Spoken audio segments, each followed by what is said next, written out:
Audible presents this Brilliance audio production of The Hearse Case Scenario by Tim Cockey.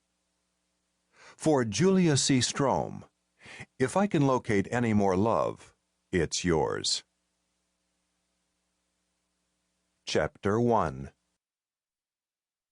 Apparently, I was the first person Shrimp Martin called after Lucy Taylor shot him. It was a Saturday afternoon, early June. The sun was high and I was low. I had a wicked toothache and I had just gotten off the phone with a guy named Roger who was taking my regular dentist's calls while my regular dentist was away at his vacation house in Jackson Hole. Poor guy. Roger sounded gung-ho to see me. He was going to fit me in that afternoon between a root canal and an extraction. Well, good for Roger. Me, I had no gung-ho at all, just the sore tooth. Just before we hung up, Roger had asked me quite earnestly how my gums were. I didn't know how to answer that question. I was still pondering it when the phone rang. Sewell and Sons. The voice on the other end was raspy and hoarse, like someone whispering and gargling with glass at the same time. "Who's this?" it rasped. "Excuse me?" The voice croaked again.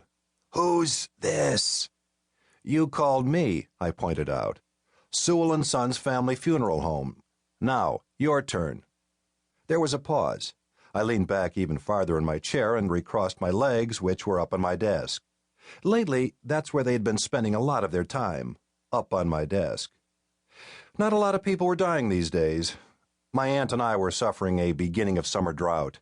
Currently, we had only one customer on ice, down in the basement, Mrs. Rittenhouse from around the corner, Shakespeare Street.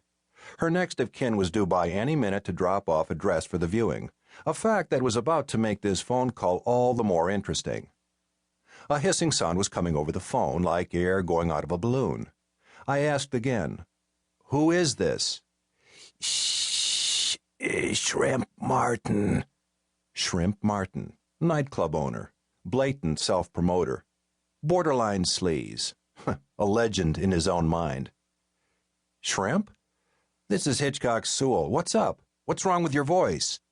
"Lucy," he croaked. "Lucy?" My heart iced. 9 out of 10 people who call me at work are calling to talk about a corpse. "Lucy." "Lucy, I got that part. What about Lucy?" "She's not here." I switched ears and glanced out the window. Sam and some kids from the neighborhood were hosing down the hearse. Actually, the kids appeared to be hosing down Sam, who didn't appear to be minding much. Sam's just a big kid anyway, 290 pounds worth. "Shrimp, why don't we just start this whole conversation over? I'm not looking for Lucy. I didn't call you, okay? You called me, so what's up?"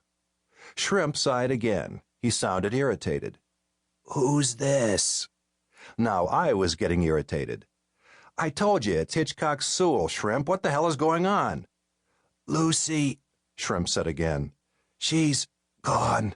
She left me. He interrupted his own sentence with another groan. This one stretched out in a sort of sing-song fashion, almost a humming.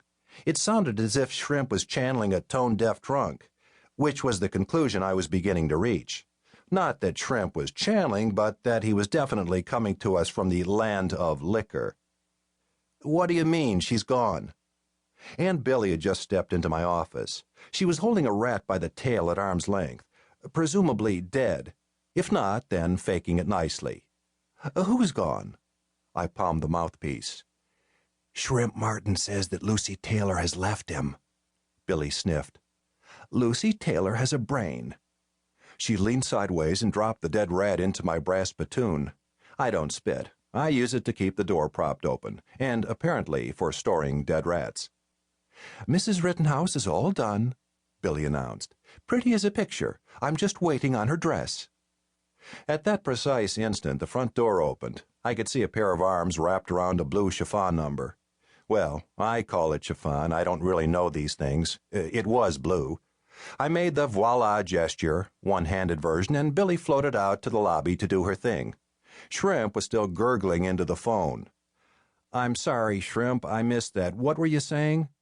He sounded strained and defeated. "Lucy."